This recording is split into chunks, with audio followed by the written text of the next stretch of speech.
What's happening? What's going on? Ooh, child. Yes. The ghetto.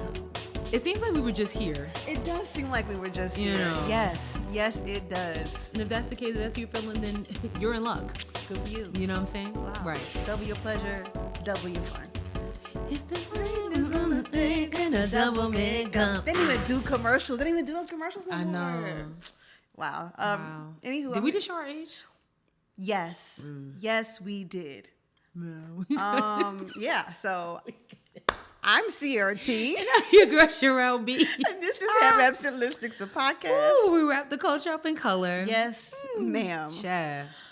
Interesting. Yes, so as you can see, we have a little bit of a different background today. We've got some good news. Yes. So I guess we can just go right into it, sis. Mm-hmm. What can't you wrap your head around? I can't wrap my head around the fact that I still have not gotten my refund from the original couch that I was scoffing about last week, right? Mm-hmm. So as you can see, we're sitting on a couch in my place. It's prettier. Beautiful couch. I ordered it literally last Wednesday at 3:00, and it was at my door Friday morning at 11:30. We'd love to see it. Okay? Mm-hmm. So I can't wrap my head around the fact that I had to call the other furniture company again and be like, hey, like I'm going to cancel this. It's done. And they're like, oh, well, did you find a couch for somebody else? I said, yes, I'm actually sitting on it. Ooh. So run me my money. I love it. So I love it. The saga continues until I get my full refund. I have been checking my account every day. Mm-hmm. It's not over till I get my full refund. Full refund. Run her money, Ashley Furniture. Honestly, okay? Run her check. I know where you are. I will pull up if I need to. So, yeah, that's what I can't wrap my head around. The fact that I have to keep asking them for my money back. I hate it. This is a beautiful couch, sis, by the way. Thank you. I love it. I like this one better than the other one. Like, I kind of do, too. This seafoam green, like, it just... It is nice. Je ne sais quoi. Yeah. Just nice. I did good. You did great. You did great, sweetie. I did good. You did great. So, yeah. What about you? Mine is very simple and goofy. I have been buying a lot of books. I'm on my little book kick right now. You are. Heavy. I'm reading 3 books at one time. I don't even know who I am anymore. But my thing is that I don't know why books are so expensive. And then sometimes there's no option for the paperback, so you have to buy the hardcover. And they be like $26 easily. Like why is this book $26? I don't know. And why do you guys not already have like the paperback? Like the paperback version comes out month after the hardcover. Yeah. And it's like, it's really killing my pockets. Like, how am I going to keep up with this habit? Well, maybe we go to the library. I mean, we could go to the library. You know, rent books, or we can just... In a pandemic? Oh, wait. Oh. You can just... Oh. I was just... You know, I was just trying to give a... You know... I mean, do people still have library cards? Yes. So you can, like, get the library card and you can rent books, like, through an app, and you can read them on your... tablet or whatever, but I don't like reading on my tablet. It does seem very... I don't like it. Yeah. So I just, I'm one of those purists. Like, I like to touch the pages and turn physical book. It's nothing like a physical book. I get it. So yeah, the books are killing my pockets. But the Cicely Tyson, I started reading the first 2 chapters. Oh, you got your Cicely Tyson book. Oh my god. Oh, great. Well, listen, it's worth the money. It's really good. Well, maybe my grandmother will get it by her 80th birthday in November. You know, it's still back ordered. She'll have it before then. Might need to call Books A Million, cancel their asses too. I know, right? Like, run me my money, I'm just trying to figure this out. Like, why? I don't get it. All right, sis, you ready? Yes. Let us jump into the show. Yes. Well, I'll let you take it over with politics. You know, politics is real simple this week. Mm-hmm. It's not the news we wanted to hear. So as you know, we've been keeping up with the impeachment trials. Senator after senator after senator came with all this evidence as to why Donald Trump is the reason behind the January 6th Capitol riots. And throughout all that, they still was like, we just don't think that we need to impeach him. So, that's what happened. The verdict came back. He's not impeached. He just goes about the rest of his life, whatever. The bad part about it is, being that he wasn't impeached, that he can run again in 2024. That little South Carolina, y'all little senator that y'all keep nominating. Lindsey Graham said he was literally going down to Florida to speak with Trump, so they can strategize about 2022 and blah, blah, blah, blah, blah. Listen, y'all did this, okay? Yes. You keep voting in, your Mitch McConnells, your Lindsey Grahams, your Tim Scotts, your Ted Cruzes, your Marco Rubios, all of them, and now here we are. So let's just hope. I mean, the work has to continue of, we need to talk about voter rights. We need to talk about voter registration because, like Lindsey Graham did say, I'm glad he did say it, that 2022 is literally right behind us. So they're going to start strategizing because he has nothing else to do in his hands, nothing else to do with his time. Trump has more than enough time to just strategize and get ready for a campaign. We don't want the MAGA train to keep going. Right. So let's just continue to vote who needs to be voted in, your senators, your councilmen, everything that needs to happen in order so we don't get Trump back in office come 2024. Right. So I wish I had better news for you guys, but it is what it is. We really need to be more than vigilant at this point, especially I every week so far I've said I'm very the Democrat Party needs to step up. And you know what? I'm going to go ahead and just go into it let them know. I just feel we had to elect who we had to do what we had to do. Yeah. But Joe Biden is very much a centrist into the sense that it makes me uncomfortable about him continuing to reach across party lines to get things done. That's not helping us, and it's really frustrating.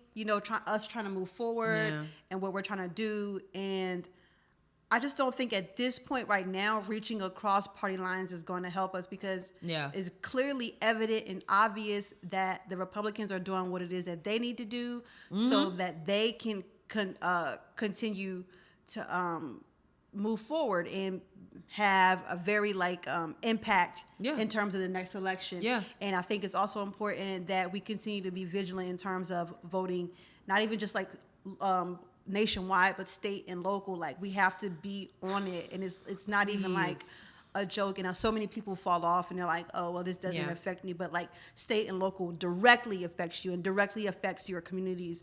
So you need to make sure that you're staying vigilant.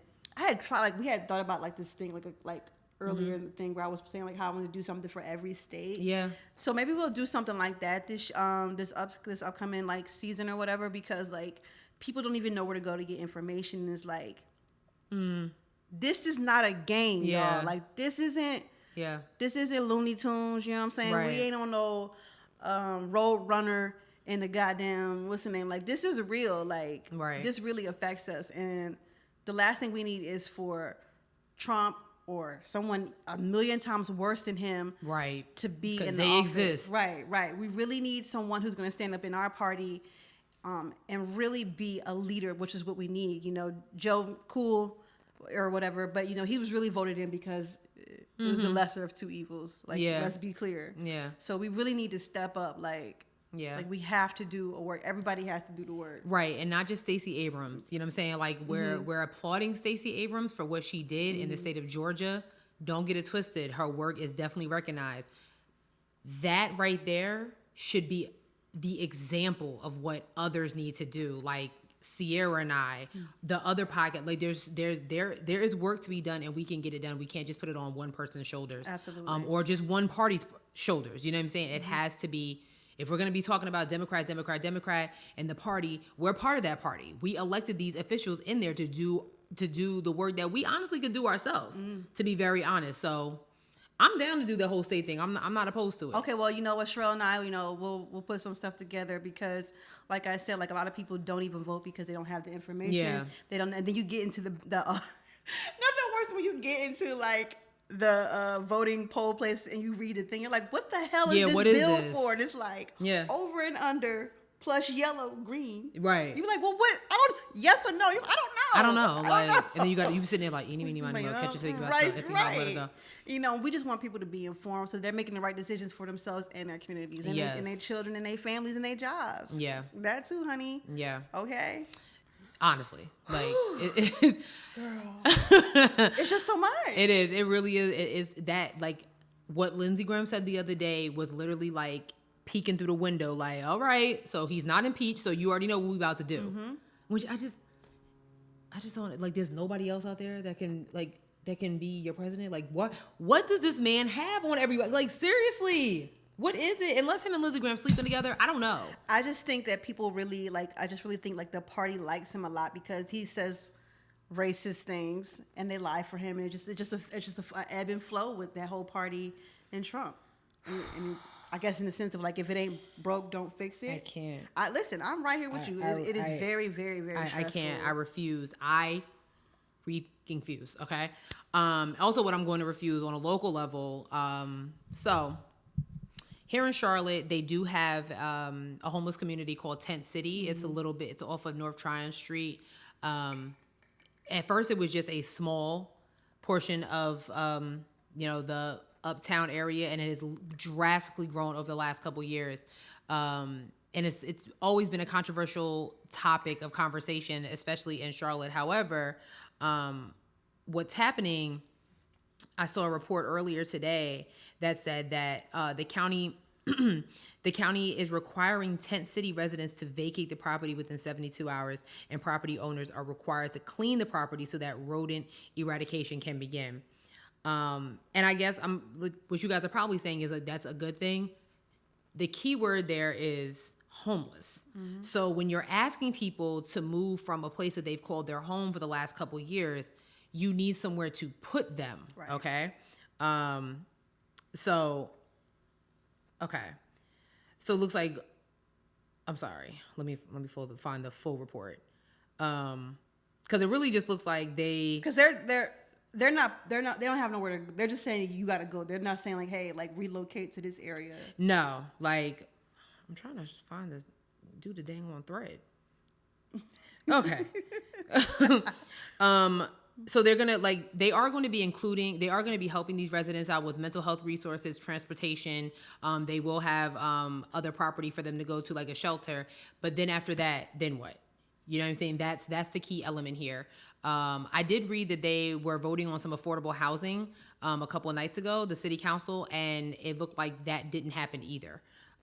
So like what Sis says, the math is not mathing. The math is not mathing. So if you want them to, if you're moving them because of a rodent infestation, it's not like there's bugs, because bugs is outside. It is what it is. So now you have these rats, and rodents that are literally taking over these people's livelihood.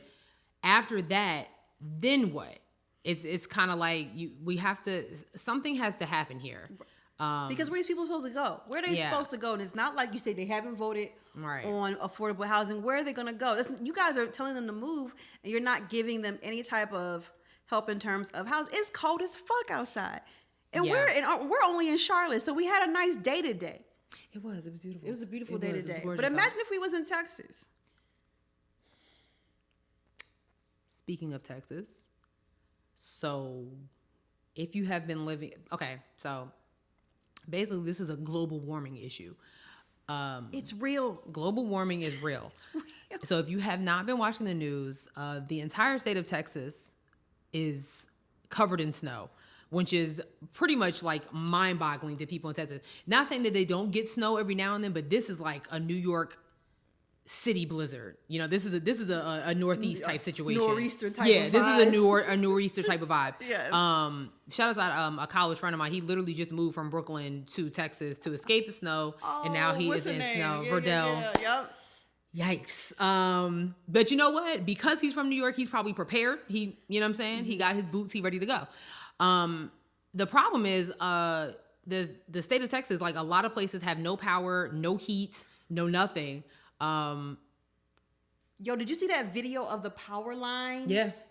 If I can find it, I'll post it. I'll post it up here. But there was like one of the cities in Texas. Yeah. The power line had a whole big old electrical charge just going around all of the power lines. Mm-hmm.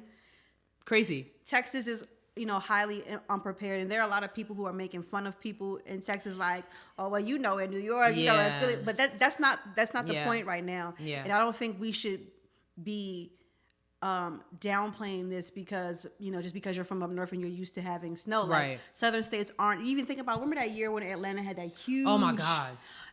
I remember that year because that was a year I had just moved from Atlanta. Ridiculous. These cities aren't prepared for these kinds of situations. Yeah. And I think what's best, I always wonder, like, why don't they call the people up north, be like, yo, can you send some people down here or something to help us? Give us some information. Call your friends in New York. Call your friends in Connecticut and Massachusetts. Be like, yo, give us some advice on what we can do to help our people, because, cities up north are very, very much more prepared for that. Yeah. And even in terms of like things like what you could do, like people don't have no electricity. Like somebody I was talking to was like, they're turning the grid off every hour, like every other hour, because like they just can't handle it. Like they're turning off the electrical grid, like no power. Like Jesus. That's absurd. Like I saw somebody on TikTok who was making, I don't mean to be laughing, but she was making chili and she had her pot over a candle to cook the chili. Like people are having to resort to some really, this is where your survival skills definitely come into play. Survival skills are coming into play, and not everybody has those things. And then you think, well, how can I get this information to them if their phone isn't even able to be charged? So there is a lot going on in Texas. I'm really praying for everybody because that is crazy. And it's really like when you're in a state right. that you can have all the knowledge you want to, right? Right. But if something happens here and we just don't have access to electricity, then sis and I will also be kind of like SOL. Right. Exactly. Like, you can have all the survival skills you want, but if your family's trying to get in touch with you or anything like that, so this isn't a time to be like trying to like make fun of people. Or like that's not cute. Y'all need to chill with that. Yeah, like take it easy. Y'all need to chill. Yes, with that. Y'all need to chill with that. Lots of car accidents. People driving their car. Why y'all in Texas driving? Seriously. Like what? I saw a video of like it was a bridge. I also think it was in Louisiana too. It's like it's all across that region. Like people are just like, oh, it's just a little bit of ice. No. Nashville, Tennessee was also part of that snowstorm. There was a lot. Shout outs to all the Huskies in Texas. I saw a couple of TikToks where these Huskies are like super hype. Yo. Because they're outside in the snow and this is their habitat. And this one owner was like, come inside. And he was like, no. Huskies are having the time of their life. I'm good outside. out here. I want a husky. I do. Do they shed a lot? Yeah, but they have attitudes and they talk. So I want one that is going to talk back to me. Oh my God. So it's a no for me, dog. Listen. Oh yeah, you got to get a hyperallergenic dog. Yes. We're gonna get you a Patrick. Cause child, I be in here looking like I'm high. My eyes would be. We're gonna get you a Patrick, or just a cocker spaniel, like or a little poodle. You know what I'm saying? Ooh. So, also on a local level, not like Charlotte level, but in North Carolina local. So this story came across my timeline that I thought was very interesting. So in Raleigh, North Carolina, there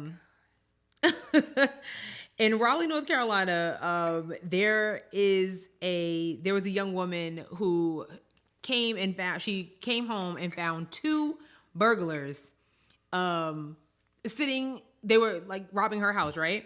Hold on, let me find the story because it's ridiculous. You sent it to me I think you pinged it to me. Yeah, I don't know why I did that. Yeah. Okay, thank you. So basically, like, she basically took an issue with how the police were handling these two white burglars who were in her home. So I'm gonna just read the story. So she had a terrifying encounter of coming face to face with two men who broke into her home. She's now prompting a bigger conversation about what happened. Because the woman's black and the burglars were two white guys. Mm-hmm. Okay. Yep. She said when I put my key in the door, it was open. This happened on a Tuesday morning when she arrived home to her apartment. She said she walked into a nightmare. Two men she did not know were lounging in her living room, eating her food and wearing her ex-boyfriend's clothes. She says one of them even took a shower. The neighbor's doorbell cam showed two strange men the night before twisting doorknobs in the breezeway. Porter said her door was locked, but somehow they broke in. She just looked at them. She said she looked at them and said, like, who are you? One of them started coming up towards him and she hurried to close the door. Then what happened? This is what happened when the Raleigh police came. As officers questioned the intruders, Porter and her neighbors grew angry and confused about about what they saw and the lack of urgency from the police. So normally if you call the police and somebody's breaking into your house, now you're seeing the perpetrator, they're sitting there like they pay rent there. Like on your couch, it's like, what's like up? looking at you it's like if you watch Martin, it's like every time Martin caught Brumman in his house, Yes, like, nigga. I do know about that. You know what I'm saying? Yes. Like, what are you doing here? What you want? Normally, the cops are supposed to come in there, hey, yo, y'all don't live here, get up. They're arrested, they get up. No. That is bizarre. Yeah. She says that the police actually questioned the intruders while sitting on her couch. So she's standing there in the doorway, hoping that these people get out of her house, and the police are questioning them. And she's saying that if she was a white woman and I called and said it was 2 black intruders in my house, I feel that they would have had them out immediately. Oh, on the ground. So she recorded it. She said, one officer is heard asking one suspect, do you know your apartment number? The suspect turns to the other suspect and says, what's our apartment number? And then that's when the woman, her name is Shanae Porter, said, like, arrest them now. Like, you know what I'm saying? And she said another cell phone video recorded by the neighbor, Porter is heard asking officers, what I don't understand is why these 2 men are still in my house. Like, why are we still here? What's the question here? Thank God for her neighbors that were backing her up. Right, like, you know, her neighbors were standing there yelling like she's a victim.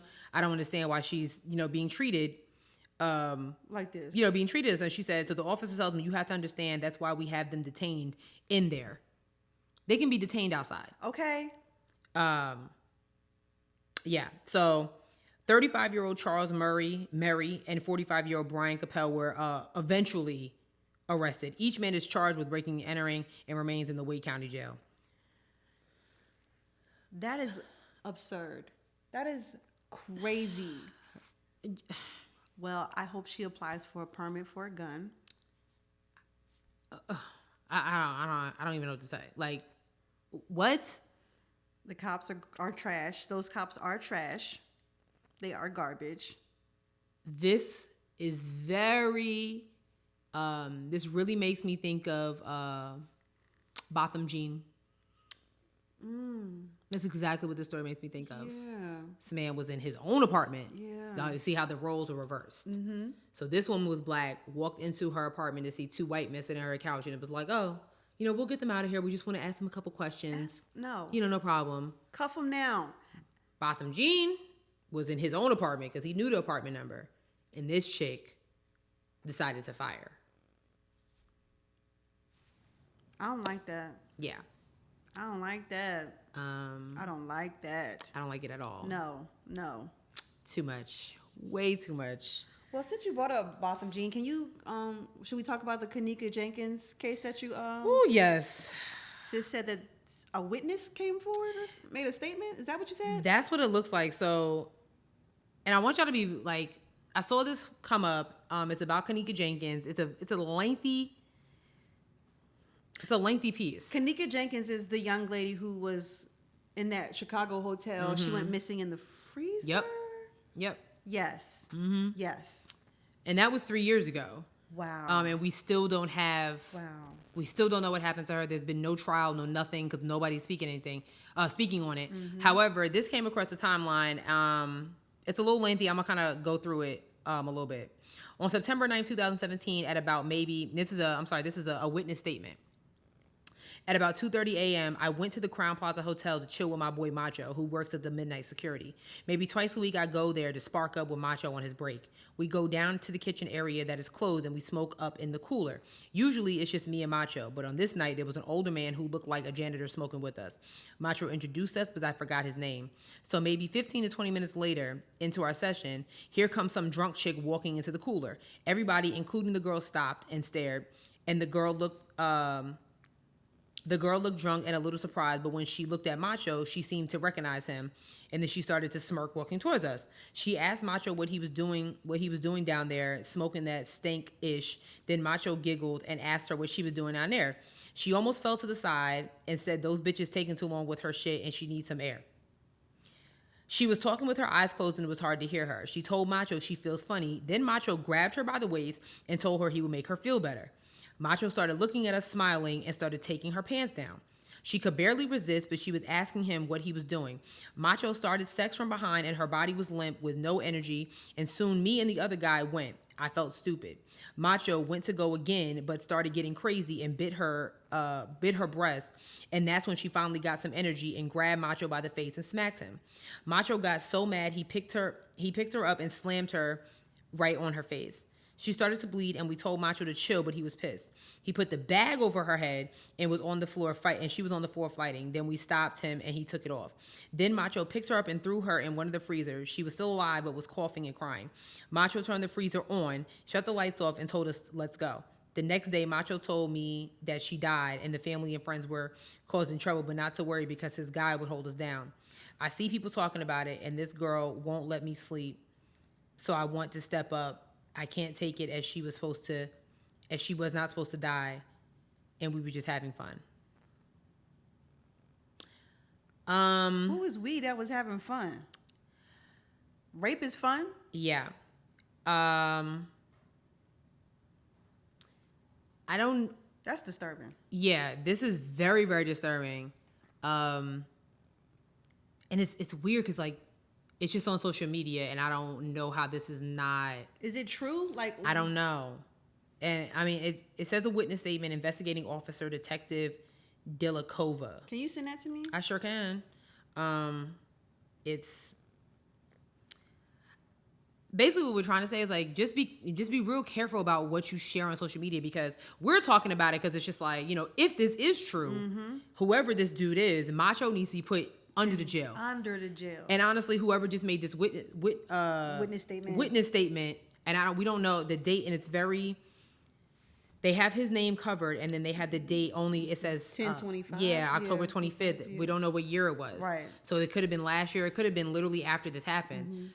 He also needs to be in jail because you literally witnessed a crime and said nothing about it. Do you remember that clip I sent you of that white guy from that stand-up? About talking about rape and how his friend... Yeah. I want to share that with y'all. Like, that's exactly what... Yeah. Yeah, like...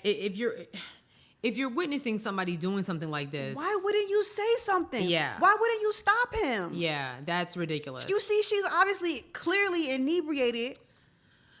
What is happening? Every time. This is why we continue to say, when you hanging around guys and they have rapey tendencies, or they're doing something where they are disrespecting women, or they're being very aggressive with women sexually, you need to say something, because if not, then you are also complicit. You are complicit. You're complicit, and if something then when something happens to said woman, then you feel guilty because you didn't say or do anything. Just like this guy was like, I wish it's haunting me. It wouldn't have to haunt you, and Kanika Jenkins might still be alive if this statement is true.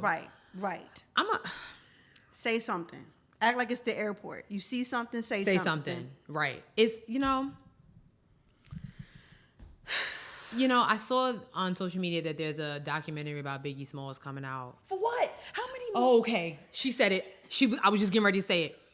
How many more documentaries? I'm tired. I can't. And the reason I'm bringing this up is because these are stories that need to be. I'm not discrediting Christopher Wallace, Biggie Smalls, and Notorious B.I.G. for what he gave to us before he left us. But stories like this is what needs to be investigated, and documentaries on Kanika Jenkins, Laquan McDaniel, McDonald. McDonald, yeah. McDonald. Those are the stories that need to be documented. Honestly, I think within I'm just so tired. Like a 7-year span, there have been like 10 Biggie / Tupac documentaries. How much more investigating can we do? I don't know. No disrespect to the families. I don't want to hear the story no more. Unless this documentary is saying we have the person that is responsible for murdering Biggie Smalls. I don't want to hear it. I don't want to. Someone could give me a pop quiz on everything about Biggie and what happened with that, and I would probably ace it. You know why? No, seriously. Because there's always a goddamn documentary about that. Yeah. Love Biggie. We don't need another. Why?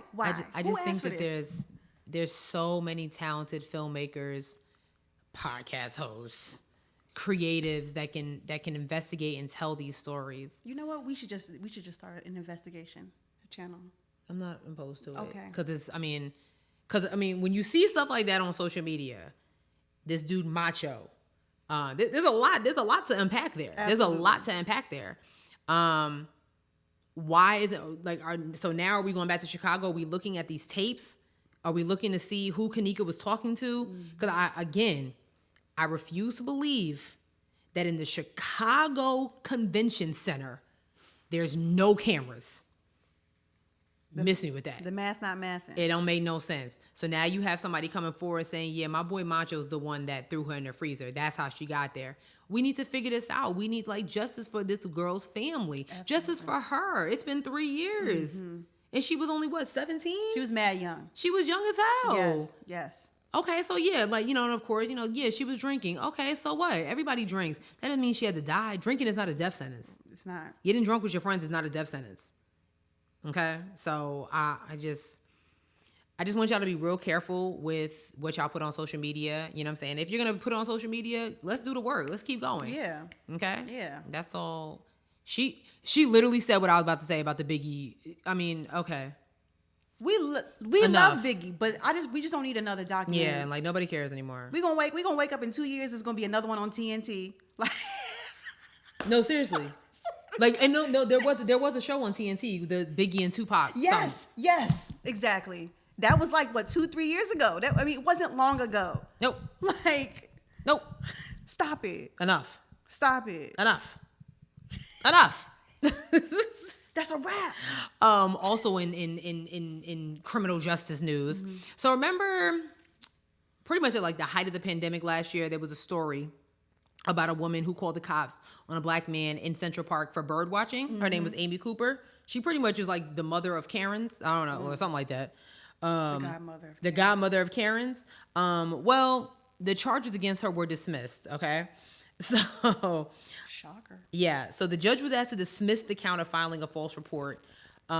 Basically, what she had to do was go to 5 therapy sessions, get herself together. Learn about how to approach black people, and then the charges were dismissed. So that's what happened. Are you dead ass? Yeah. Mm-hmm. Yep. So basically, she went through some racial insensitivity training. Yeah. But the issue with this story, well, not really an issue. So remember, what was his name? Christian. It was a name that had sounded familiar. I cannot think of it to save my life either. Christian. Oh, goodness. Was it Walker? What is his name? And why is it not in the story? That's weird. Christian Cooper. That's what I'm saying. Cause they had the same last name, yes, right? Yes. Christian Cooper. So the issue is when the story came out and everybody was mad about it, he was on some stuff everybody makes mistakes. He didn't want charges to be pressed against her. That's true. That's right. I do remember that. He did say that he accepted the woman's apology. He said it's a first step. I think she's going to do some reflection. Yeah. So charges were dropped. Yeah. All right. Yeah. All right. It's just one of those situations where it's hey, if he's happy with it, and I think that's key. If he's happy with it, I think we need to just let it go. Well, black people be yeah, justice. Yeah, and it's funny because we were all justice for Christian, and he was like, wait a minute, I'm okay. She didn't touch me, I guess so. I guess there's a lesson to be learned there. I won't be learning it, but it's one there. There's one there. You called the cops on me or something. I said, no, under the jail. Lock her up. Okay. I'm sitting here watching a bird, right, and you calling the cops. Talking about there's a huge black man. Hell no. We protesting in front of her house. Yeah, bye. Damn all that. I'm sorry. No. Damn all that. Get out of here. No, thank you. Get out of here. Well, since we getting people out of here, I guess we can go ahead and rotate into, pop culture. Mm-hmm. Listen, the people have been wanting Justin Timberlake's head on a stick for years now at this point. last week, like I said, New York. Have you seen it yet? No. Come on, man. I told you I just watched Malcolm and Marie, so I'm moving back into Hulu now. We'll talk about Malcolm and Marie in a second. I'm gonna get to it. But last week, like I said, New York Times released a an hour-long documentary called "Framing Britney Spears." They talked about how Justin Timberlake was trash. Basically, how everybody failed Britney Spears. Everybody failed Britney Spears. And to Justin's surprise, he had no idea that people hated him. People are still mad at him about Britney Spears, and then of course, the whole nipple gate that happened at the 2004 Super Bowl. So damn, that was 2004. I think Wow. so. But Justin Timberlake wrote an apology. So let's read what it says. He says, "I've seen the messages, tags, comments, and concerns, and I want to respond. I am deeply sorry for the times in my life where my actions contributed to the problem, where I spoke out of turn or did not speak up for what was right. I understand that I fell short in these moments and in many others and benefited from a system that condones misogyny and racism. I specifically want to apologize to Britney Spears and Janet Jackson, both individually, because I care for and respect these women, and I know I failed. I also feel compelled to respond in part because everyone involved deserves better, and most importantly, because this is a larger conversation that I wholeheartedly want to be part of and grow from. The industry is flawed. It sets men, especially white men, up for success. It's designed this way. As a man in a privileged position, I have to be vocal about this. Because of my ignorance, I didn't recognize it for all that it was while it was happening in my own life, but I do not want to ever benefit from others being pulled down again. I have not been perfect in navigating all of this throughout my career. I know this apology is a first step and doesn't absolve the past. I want to take accountability for my own missteps in all of this, as well as be part of a world that uplifts and supports. I care deeply about the well-being of the people I love and have loved. I can do better, and I will do better." PR snapped on the apology. Good for them. Justin Timberlake, when he and Britney first broke up, my man's was basically like, yeah, I had sex with her, like she wasn't a virgin. Definitely mocked Janet Jackson. That whole situation, if I can find the clip of him being like, ugh. He's just been very problematic in a sense, and people have been pissed at him for years because of this. You really got to watch this. You have to watch it, sis. I know it may not be like in your wheelhouse, but like. Oh no, I'm all for a documentary. Yes, you already know that. I'm all down. So it's really pretty interesting. Go ahead. What you gonna say? Okay. You know what? I think. I guess I need to watch the documentary first because, especially when it comes to Britney and Justin. Yes. Now, when it comes to Janet and Justin,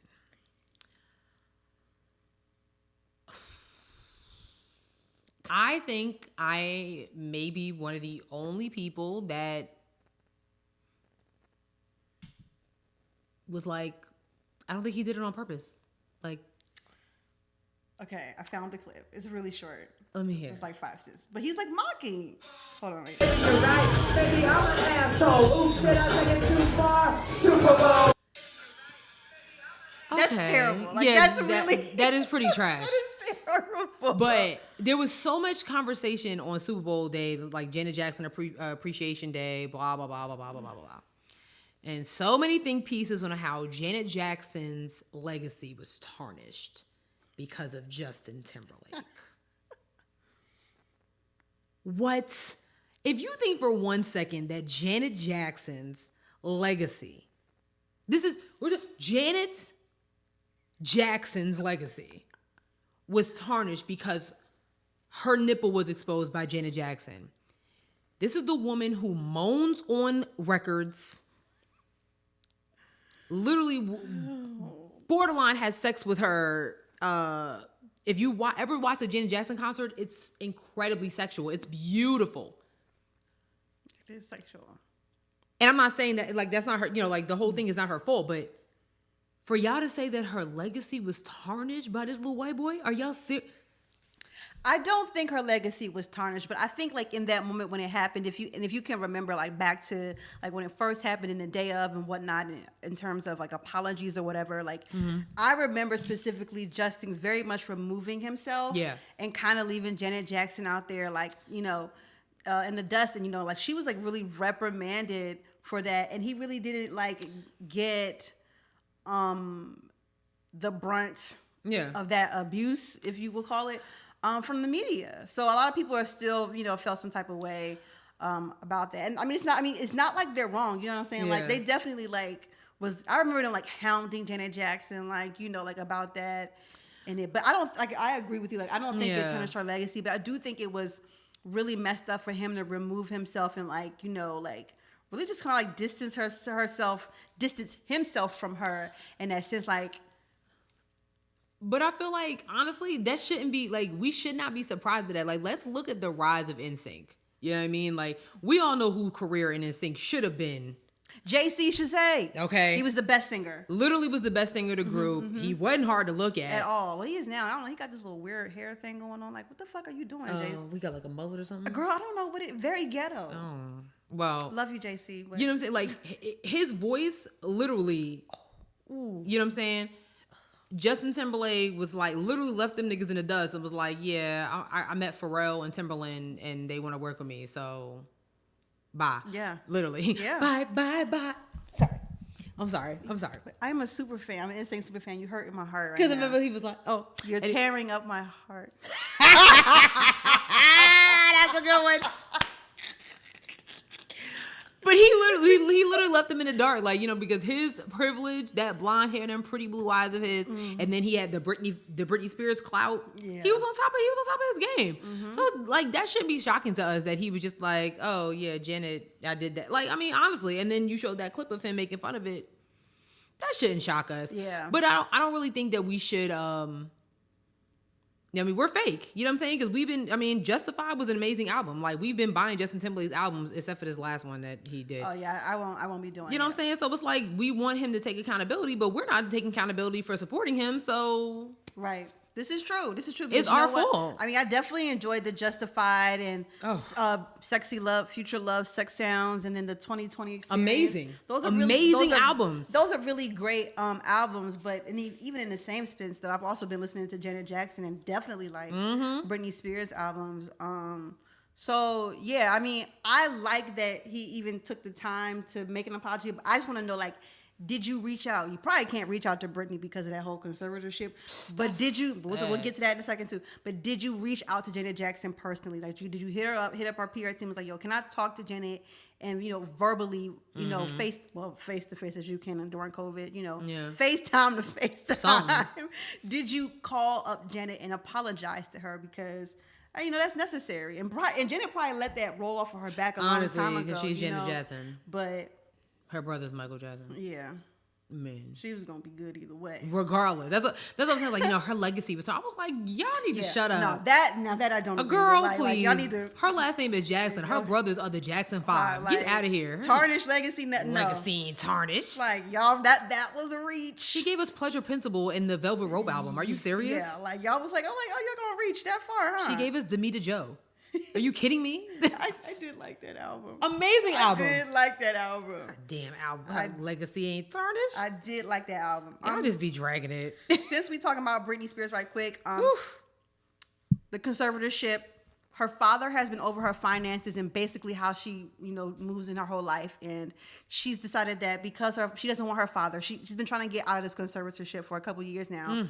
Because her father is money hungry. They've got her, doing all kinds of stuff. So sis was I'm not making no new albums. I'm not doing no new work until he's not no longer in charge of my conservatorship.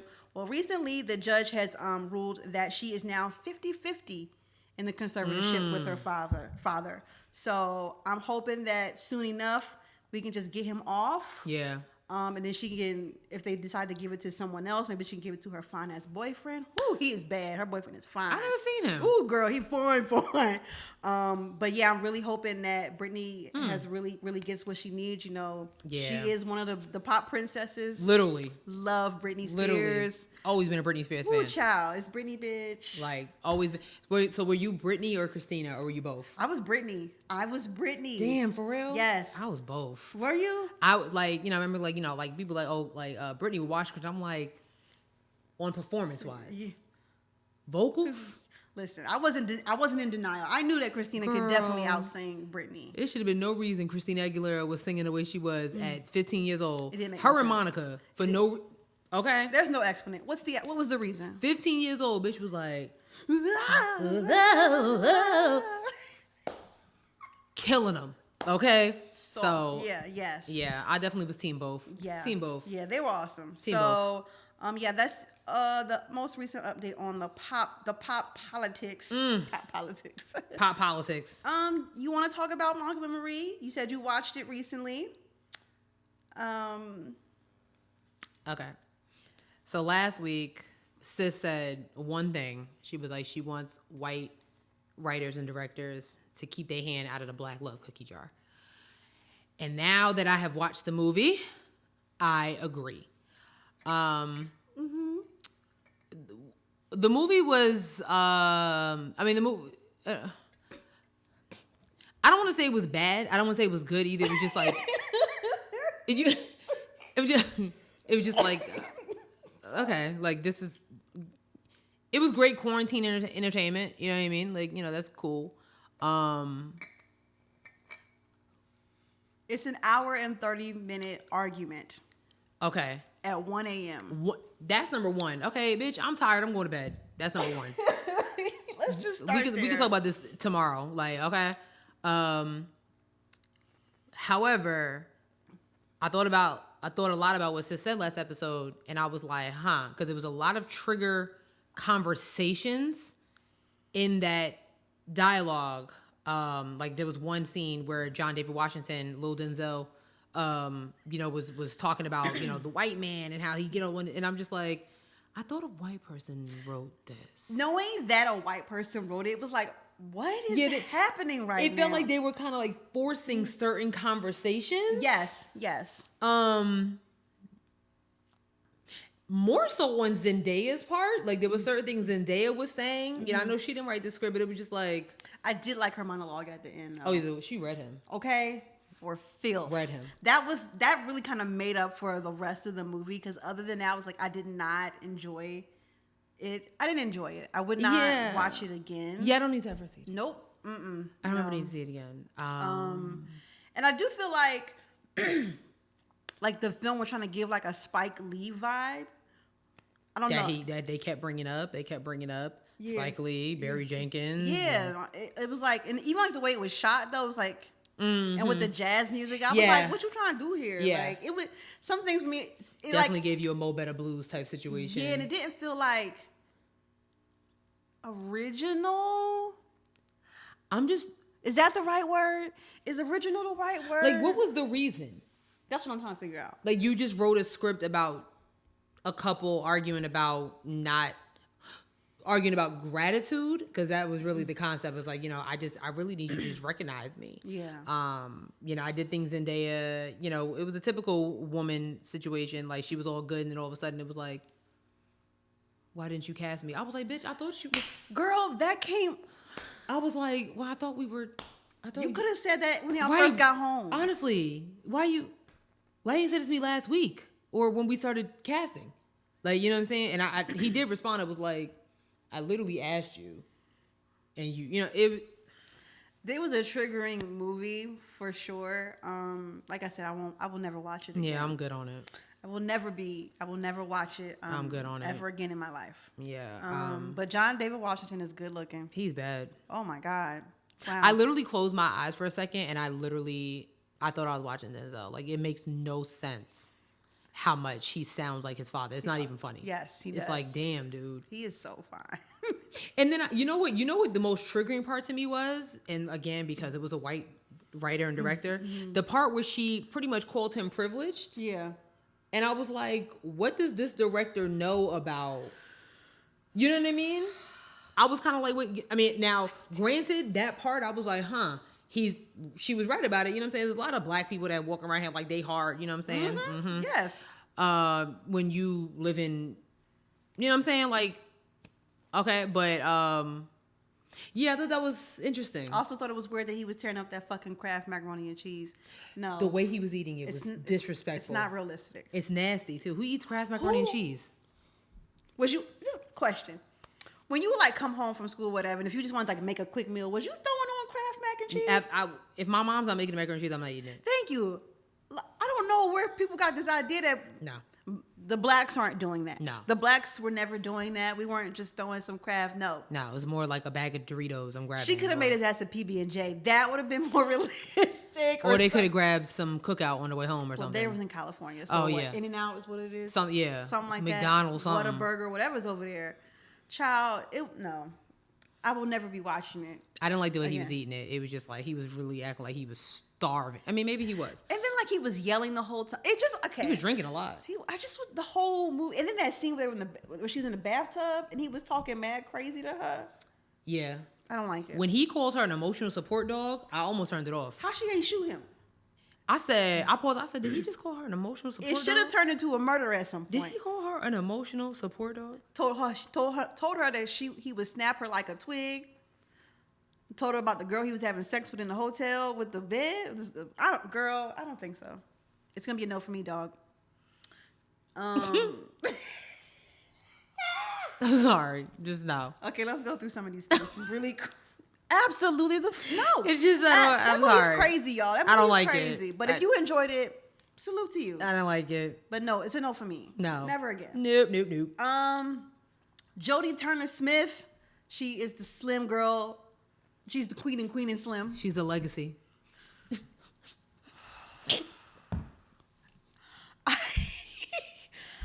I hate it every time I hear it. She's the legacy, y'all. What's her name thinking when she wrote that script? What's her name? I don't know. Lena Waithe. She wrote that? Yes, that's Alana's boo. Oh. Alana, girl. Anyway, Jodie Turner-Smith has been cast as Queen Anne Boleyn in I think an upcoming movie. Yeah. Queen Anne Boleyn is white, historically. Just trying to figure out why they casting her as a black woman instead of just writing some new roles for black queens like they did in Bridgerton. But what you think? Everything doesn't have to be black. I'm sorry. It's just like Simone said that some white man tweeted was like, I'm just gonna wait for them to cast a white man as Martin Luther King because it's gonna happen. We're gonna see Matthew McConaughey as Malcolm X one day. I mean, Ben Affleck will play Jackie Robinson or something, or maybe he'll play Chadwick Boseman because that's a new body. You know what I'm saying? No. I'm sorry. I mean, it's just not. Just like we were talking about, like, we were talking about interracial couples and everything like that. It's like now, like Hollywood, y'all doing the most now. That's great that sis got this type of role. Well, no, I don't understand. What are y'all? What are you guys trying to do here? I mean, I don't. I'm not from the UK. I do want to know, like, how do they feel? Like, how do the black Brits feel? Like, are y'all like, oh, this is awesome, or are y'all also like, what the hell is going on? Yeah, because I mean, it just doesn't make any sense. It doesn't make any sense. You could easily write new stories for Jodie. Right. You know what I'm saying? Like, it's just like I know somebody was talking about, like, I saw somebody tweet one time. It was like, I don't watch it because I don't watch Game of Thrones because there's no black people in it. You know why? Because the setting that the period of where Game of Thrones take place, black people weren't around. There were no Negroes there. You get what I'm saying? Like, and that's okay. Fine. That's okay. Like, there's nothing wrong with me. Like, listen, we want to do a movie about Anne Boleyn, so we're gonna get Jessica Chastain to play her. That's fine. Would love it. Then in the next breath, we want to write a movie about, I don't know, the Little Rock Nine. Like, you know what I'm saying? Yes, but they're not gonna cast Ben Affleck, Amy Adams, Leonardo DiCaprio. They're not gonna. This is where what's her name? Jodie Turner-Smith. Jodie Turner-Smith is needed. This is where Michael B. Jordan is needed. This is where John Boyega is needed. Like, there's certain roles made for certain people, and it's okay. And I do think that Hollywood is just trying to appease Black Twitter, social media, because we're constantly talking about, like, oh, well, why isn't there no black people involved? Y'all are not thinking. If it's not written, we can't sit here and say things like Malcolm and Marie. Like, if it's not written for black people, we cannot complain that there's no black people involved. And that's okay. That's the reason why we have Black Twitter, Black cinema, Black entertainment television, because those are the stories that are wrote and made for us. Like, absolutely. And I don't know any black person who's like, yo, you know what? I could really hear more about Queen Anne Boleyn. Yeah, who gives? I want to hear that story from a black perspective. Yeah. No one's saying that, yo. Isn't there a movie called The Other Bowling Girl with Natalie Yeah. Portman and Ooh, I have it Scarlett on Johansson? Yes, I have it on DVD. Two white girls. Ooh, and Eric Bana, he's in it too because he plays Who's the that? king. He plays the king in the movie. Oh yeah. I have that movie on DVD. It's actually really good. I mean, It's good. It's good. it's not But yeah, I mean, like we've been there, we've done that. right. What are y'all doing? I mean, I'm sorry. Like, I'm so glad. I thought it was just me. Nope.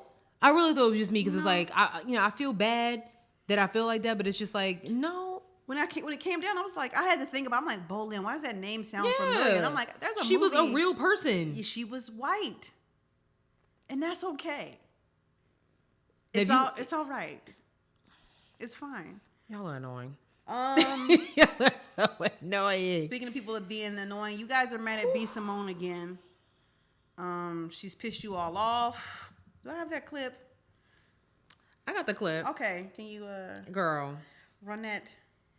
Okay, so B. Simone had some things to say about manifestations Send and that to me too. all this stuff like that. And this is what she had to say. We got all these things we want in a man. A list of things. He got to be tall. He got to be dark. He got to be handsome. He got to have pretty teeth. He got to be a family man. He got to be financially stable. He got to be rich. He got to be successful. He got to be all these things. And we ain't even had the things on that list. He got to be a family man. Bitch, you ain't talked to your mama in 6 months, but you want him to be a family man. He got to be financially stable. Your account is in the negative, ma'am. Overdraft fees. He got to have a job. You need to go fill out some applications because you're still unemployed. He got to have pretty teeth. You ain't seen a dentist in 6 years. He got to have a six-pack and be in shape. You can't even walk up a flight of stairs without huffing and puffing. Get your life together. This whole list that he got to be. You ain't even half the things on that list. We got all these things we want in a man. A lot of people felt a kind of way because I think it was a year ago when she said she only wanted to date a man who was a millionaire because she was now a millionaire or something like that. And everybody was like, but wait a minute. Wasn't you just saying this? Didn't you want this type of man? And now all of a sudden women have too many standards or...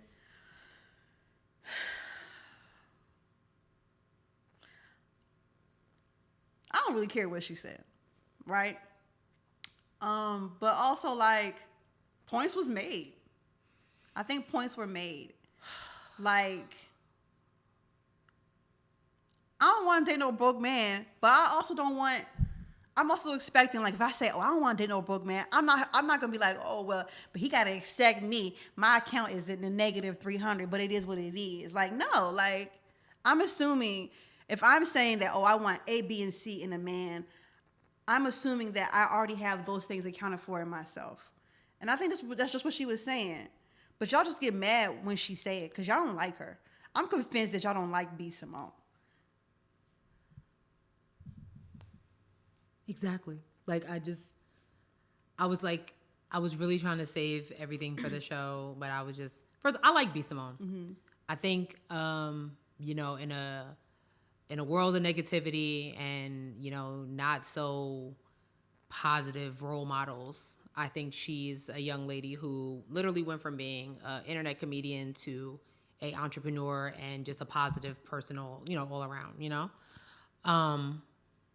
So I don't know. And I mean, B. Simone, she has the same name, my little sister, and the same initials, So,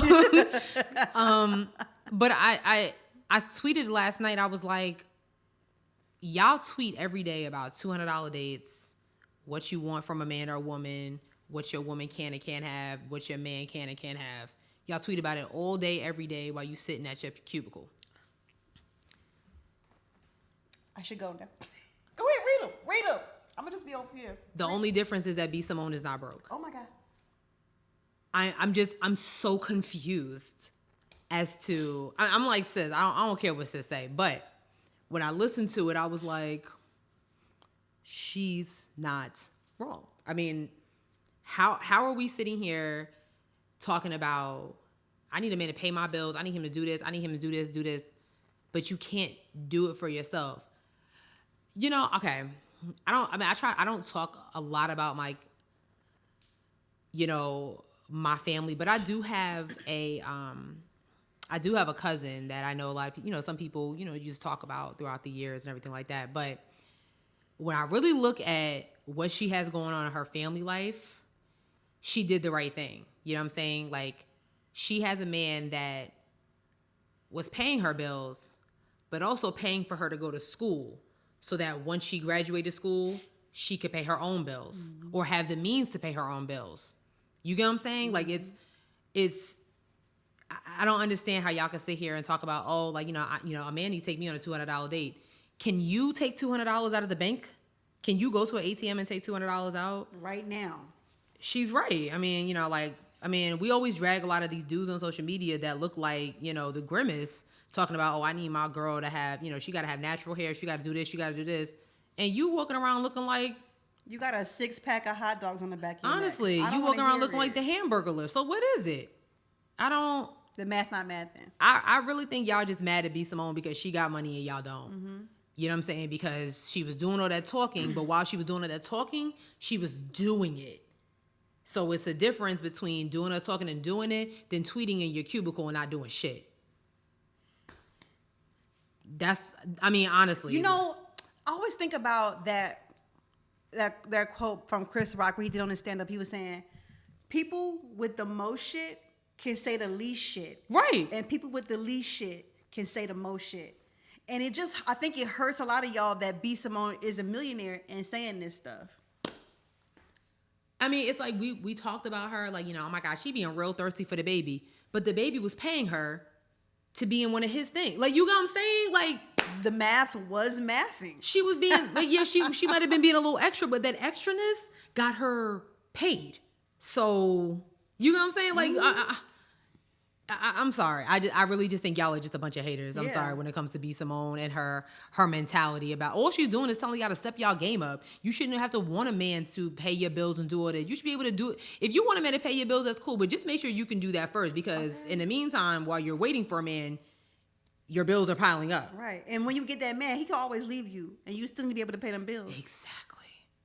The math needs to math. That's all she's saying. That's it. I don't think she's not, she's telling y'all to manifest for your own self, not just manifest for someone to take care of you. Right. Because there may not be someone there to always take care of you. Exactly. And that's on what? Menstrual cycle. And that's on what? Mary Had a Little Lamb. Okay. Just saying.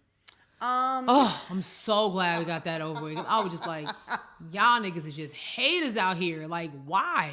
They really are. The last thing I have is Draymond Green really... Oh, he had time. Told the NBA to say it with your chest. Yeah. I'm going to play this whole clip. It's about 2 minutes long. Very necessary for you guys to hear this. Hold up. Okay.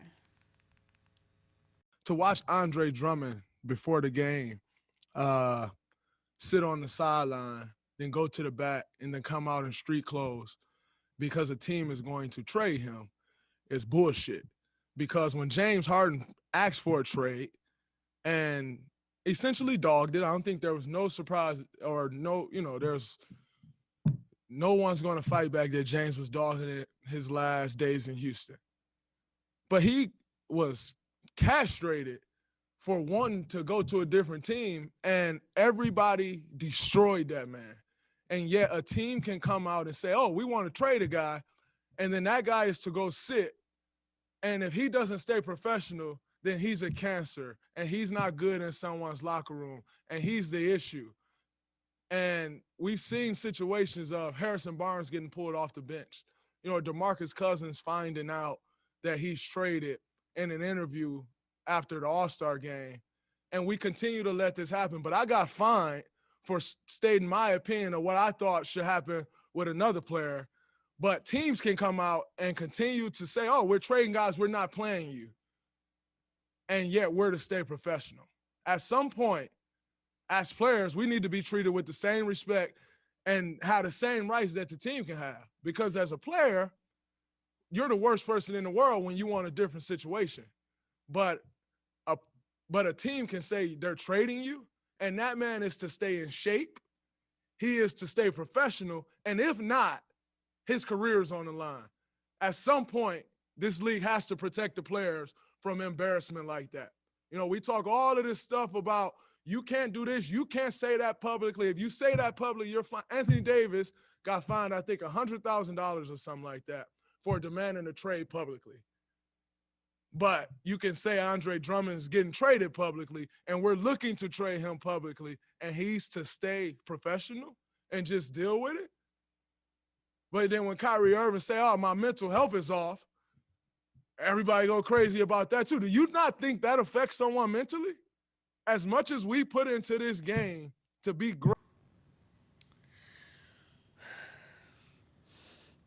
I don't see no lies. At all. Where's the lies? I don't see it over there? No, I don't think. No. No. I don't see him. I love it. Like, I mean, he's right. He's absolutely right. He's 100% correct.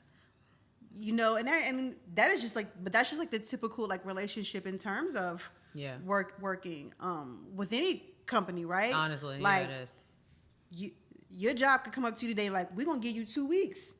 If you don't get it together, we firing you. Right. But God forbid, if you're in an at-will state, you're in an at-will state, and you say, "Here's my 2 weeks," they can be like, "Nah, wrap that shit up today." Right. I've seen it happen. Me too. I've seen it happen. So it's have disgusting. I. It's disgusting. It's disgusting. And it's very much this. It's very much the same as Draymond was saying right there. Like, you can tell me, right? You can tell me, and publicly tell the whole world that you want to trade me, and I gotta be like, "Oh, cool." Yeah. But if I say it, then I'm reprimanded. I'm fined. I'm castrated publicly. I'm embarrassed publicly. Right. No. That's absolutely, and he's right. They do need to protect the players. Let alone, then you got to worry about social media. Everybody's talking, giving their opinion and shit on social media that don't even know how to dribble a ball. Ooh. Like this is very much a whole, like a view of like, this is what it is to work. Yeah.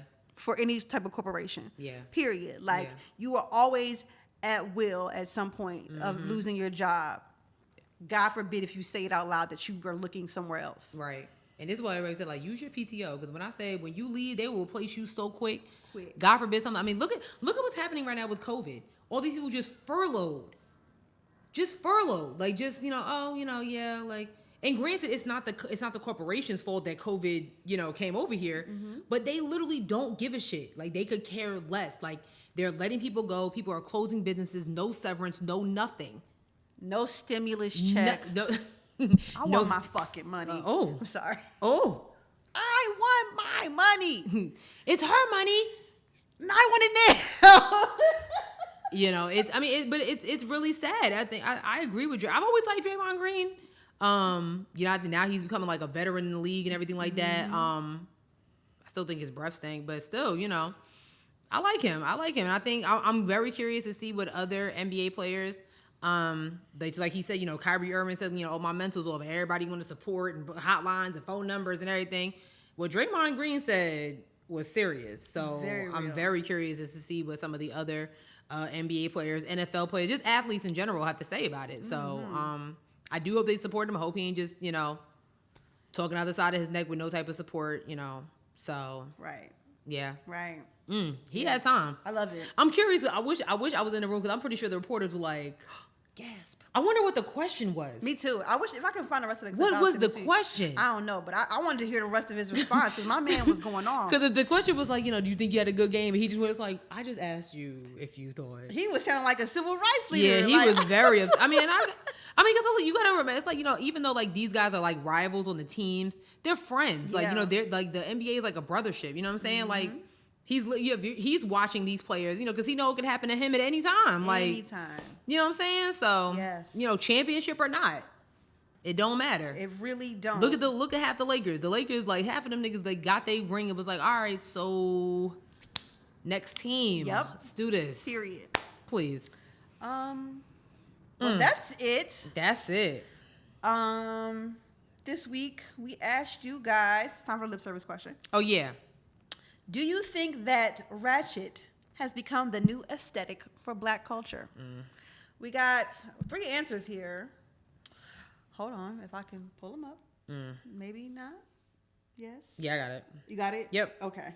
So, So Reggie Underdog, Hey, Reg. he said, nope, it is a microcosm. Yep, thank you. It is a microcosm of Black American culture. It should not define us as a group. That's how negative stereotypes and propaganda starts from members of dominant society as well as from immigrants. Bare Beauty Experience said, no, I think Ratchet has become a new aesthetic for white culture. Oh, Ilana. I see what you did there. Okay, girl. I'm pretty sure ratchet is a term that comes from boiled chicken, and they have decided to colonize that and try to make it popular. Ratchet is a synonym for ghetto, but white people love dressing up in ghetto aesthetics and claiming they are from the struggle. Anyway, child, whatever. She's not wrong. She ain't. And I am _ Gavin B. Hey, Gavin. Hey, Gavin. He said clout chasing, toxic, ratchet, F-boy behavior, all of it. So he's saying yes. Yeah. I think, because I thought about this, I was like, what do I actually think? Like, do I think that ratchet has become the new aesthetic for Black culture? I think in terms of, and I think Reg and Alana pointed this out, but in terms of media and the way media sees us, that is now considered Black culture. Because even when I'm like on TikTok and stuff, and I see like all the white people dancing to these super hood songs, I'm like, what do you know about smoking the Zaza? Yeah. You know what I'm saying? Like, yeah, no. I think it's not an aesthetic for us. But even then, sometimes, did you see that there was someone tweeted like a whole wedding family? Yes. And the girl was like, "This is ghetto," and then somebody was like, "Well, what's ghetto about it?" Yeah. Yeah. You know what I'm saying? So I mean, I think in some people's mind, including Black people, I think ratchet is Black culture. But that's not what it is. Like, that's not. I mean, ratchet is an entity of Black culture, I would say, but it's not like the entirety of Black culture. Does that make sense? Yeah. You know what I'm saying? Yeah, no, I agree with you. I feel like it's just this one piece of it that is, I think, kind of like what Reggie was saying, like, it's just kind of, it's put at the top of the list right now, because it's cute. Yeah, I don't think it's become the aesthetic. I do think that it's what's in right now. And I do think it needs to stop. But I say this often on the show, it's our fault because we continuously let, like, oh, you can come to the cookout. Oh, woo, woo, woo. Oh, he know how to Dougie, so he cool. He down. No. You know what I'm saying? So then, like, if we're constantly letting other people into our culture, we're not the gatekeepers that we're, that we claim to be. You know what I'm saying? So then when stuff happens, like, these, these TikTokers come on and they, hit you with a, and then we're like, what are you doing? Yeah. It's not their fault. Right. It's really not their fault. That's so, true. That's true. So to answer the question, do I think it's a new aesthetic? No. I just think it's what's popular, but I do think that we kind of need to dull it down some, and do focus on other aspects of our culture that do need to be highlighted that are constantly pushed to the side, for Black History Month and just throughout, our entire existence. Yes. So yeah. Yes. Yeah. Well, that was a good question. It was. That was a good question. It was. That's it. That's it. Please watch Judas and the Black Messiah. Oh, Sis hasn't watched it yet, but I got a new TV that's coming on Thursday. I take my glasses off of this. Listen, Daniel Kaluuya. Oh. Okay. I don't know if you have a girlfriend or whatever, but I am available. Okay, I will move to England for you. I will get a relaxer for you. I will do. All you got to do is say yes. Like, I am available. That man. Oh my God, I can't even get it. He is so fine. Wow. He's bad. Oh my God, I just loved watching him as Fred Hampton. I can't wait to see it. Oh my God, I can't wait to see it. He's so fun. I cannot wait to see it. Did you see that clip of Robin Roberts and him? Girl, Robin was at work, and he was sitting there like, what you want to do? I was crying because Robin is a lesbian. Exactly. It just was flustered. She was like... Sis was blushing and everything. Am I really a lesbian? Right, like... Maybe not. Like, girl, come to the dark side. Girl.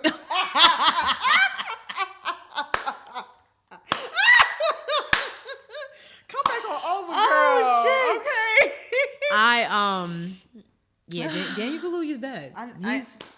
He's bad. I want to marry that man. I'll come to the wedding. Please. I'll be there. Come through. Me and Luke James will be there. Thank you guys so much for listening. I mean, if you can have a fantasy, I have the fantasy too. You know what I'm saying? She did it. I mean, I know there's a +1. I'm just saying. There is a +1. Hey, well, then there it is then. Thank you guys so much for listening to this week's episode. We really appreciate it. Ooh, yeah. Please follow us on all our social medias. We are on Twitter at HeadWrap We're on Instagram, Headwraps and Lipsticks. Check out our Facebook page, Headwraps and Lipsticks, the podcast. Go to our website where we got crew necks and t-shirts that are for sale but not on sale at www.headwrapsandlipsticks.com. We are trying to still open up a studio. The GoFundMe link is in the bio. You can donate or you can send it to our Cash App. We still have that too. Our Cash App is $ Headwrap Pod. Headwrap Pod. So yeah, if you really rocking with us, send us some money. That's it. Why not? Send it to Gorilla Glue, girl. She donated all her money. I saw that. She donated all her money that she had saved up for her to get her surgery done. She got it done for free. Yeah. She donated to a charity. I saw that. Salute. Yeah. Love that, Tessica. Yeah, that is good. So yes, we are on a whole bunch of streaming platforms. We're on Spotify, SoundCloud, Stitcher, Google Play, Apple Podcasts, iHeartRadio, YouTube. Wherever you listen to us, give us 5 stars and a review. Mm-hmm. You leave a review with 5 stars, we read it on the air. That's right. I don't think we got one this week. I don't think we got a new one. Okay. I mean, I'm gonna try not It's to only episode. We only been here 3 episodes, so you know. It's okay. That's enough time to write a review. It is. I've gaslit y'all again. Okay, Damn. I'm gonna stop. Damn. I'll be trying to get the benefit of the doubt. I'm gonna keep gaslighting. I'm gonna keep doing it. I mean, I'm gonna keep doing it till we get a new review. you know, my boss told me the other day. She said I give people the benefit of the doubt way too much. Like, and I'm starting to see it because even like during our conversation, I said she was like, "There you go again," and I was like, "Okay." You just want to see the good in people. I you know? do, but that's really nice of you. Yeah, but is it? Because who's winning here? Not me. I mean, but then you know what? That means that you got a nice, pure heart. I do. That's very, very sweet. I do. I'm pretty. All right, sis, go ahead and I'm trying to see if I doubt we have one. Oh, you want me to tell a joke? Yes. You All can right, go ahead I got and a tell your joke. I got a joke. Let me tell you something. So I just be scrolling on Twitter and people just be like, these jokes just be there, and I'll be like, oh, boop, and so I'll be looking like, let me see if Sierra like this or what. Like she don't be seeing it. I see it. So here we go. I avoid corny jokes at all costs. Listen. Okay, here we go. When does a joke become a dad joke? I don't know. I have no idea. When it becomes apparent. Get it? Like apparent, but apparent. I mean, every time. I thought that was really cute. Did you? It was a good one. That was a good one. I hate it. Ooh, I like that one. Bye, y'all. I like See y'all next week. Peace out. Absolutely not.